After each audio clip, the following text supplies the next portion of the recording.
दोस्तों, स्वागत है आपका हमारे चैनल पर। आज हम बात करने वाले हैं एक ऐसी आइकॉनिक वैन की जिसका नाम सुनते ही भारत की पुरानी सड़कों, परिवार के सफर और प्रैक्टिकल ड्राइविंग की यादें ताज़ा हो जाती हैं। Maruti Suzuki omni. अगर 2027 में मारुति सुजुकी इस लेजेंडरी वैन को एक बिल्कुल नए मॉडर्न एवटार में वापस लाती है तो ये भारतीय बाजार में एक बेहद दिलचस्प वापसी हो सकती है।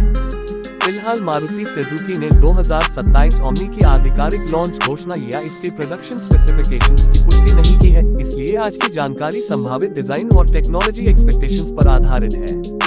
कंपनी की मौजूदा वैन लाइनअप में इको अभी भी मौजूद है और मारुति ने हाल के वर्षों में इको को ज्यादा पावर, बेहतर एफिशिएंसी और मॉडर्न सेफ्टी फीचर्स के साथ अपडेट किया है। 2027 मारुति सुजुकी ओमनी की सबसे बड़ी खासियत इसका नया एक्सटीरियर डिजाइन हो सकता है। पुराने बॉक्सी सिलुएट की पहचान को बरकरार रखते हुए नई ओमनी में ज्यादा modern front fascia, slim LED headlamps, redesigned grille, LED daytime running lights, compact bumper और बेहतर एरोडायनामिक बॉडी देखने को मिल सकती है। स्लाइडिंग रेयर डोर्स इसकी प्रैक्टिकल पहचान को बनाए रख सकते हैं, जबकि नए alloy style wheels, body coloured bumpers और अपडेटेड रेयर लैम्प्स इसे पुराने मॉडल से काफी ज्यादा प्रीमियम बना सकते हैं। इसके कैबिन में सबसे बड़ा बदलाव टेक्नोलॉजी और कंफर्ट के रूप में देखने को मिल सकता है। नई ओमनी में digital instrument cluster, touch screen infotainment system, smartphone connectivity, steering mounted controls, USB charging ports, improved air conditioning और ज्यादा कंफर्टेबल सीट जैसे फीचर्स दिए जाने की उम्मीद की जा सकती है। प्रैक्टिकलिटी इसकी सबसे बड़ी ताकत रह सकती है, इसलिए कैबिन में फ्लेक्सिबल सीटिंग अरेंजमेंट और ज्यादा यूजेबल स्टोरेज स्पेसेस भी महत्वपूर्ण होंगे। इंजन की बात करें तो मारुति सुजुकी की ओर से 2027 ओमनी के लिए कोई ऑफिशियल पावर ट्रेन स्पेसिफिकेशन सामने नहीं आई है। अगर कंपनी इसे वापस लाती है तो एक compact fuel efficient petrol engine संभावित विकल्प हो सकता है। बेहतर एफिशिएंसी के लिए सीएनजी टेक्नोलॉजी भी भारतीय बाजार में काफी महत्वपूर्ण हो सकती है। मारुति का मौजूदा इको 1.2 योजक चिन्ह LITRE एडवांस के series dual jet dual VVT petrol engine के साथ उपलब्ध है, जबकि CNG वर्जन भी एफिशिएंसी फोकस्ड बायर्स को टारगेट करता है।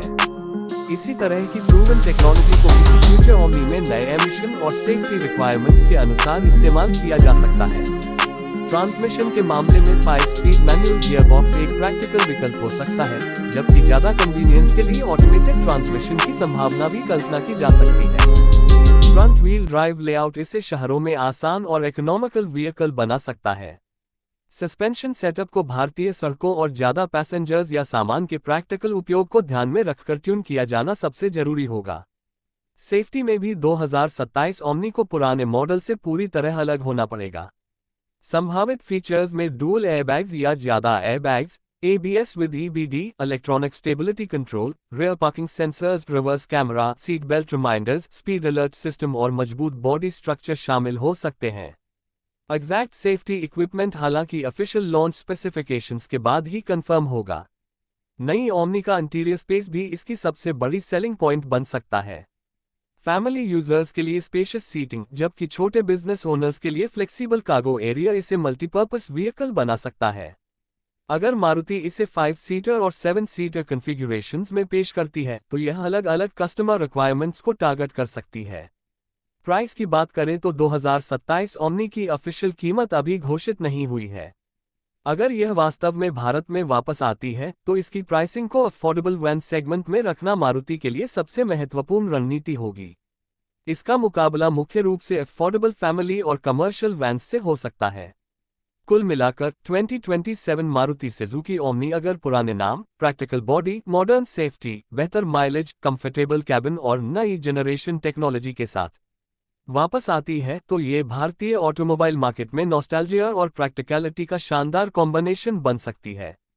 लेकिन फिलहाल इसकी launch date, engine, mileage, dimensions, variants और प्राइस की कोई आधिकारिक पुष्टि नहीं हुई है। इसलिए दोस्तों, जब तक मारुति सुजुकी की ऑफिशियल अनाउंसमेंट नहीं आती, इन स्पेसिफिकेशंस को संभावित जानकारी के रूप में ही देखें। अगर लेजेंडरी ओमनी सच में नए अवतार में लौटती है तो यह निश्चित रूप से भारत की सबसे चर्चित अफोर्डेबल वैन्स में से एक बन सकती है।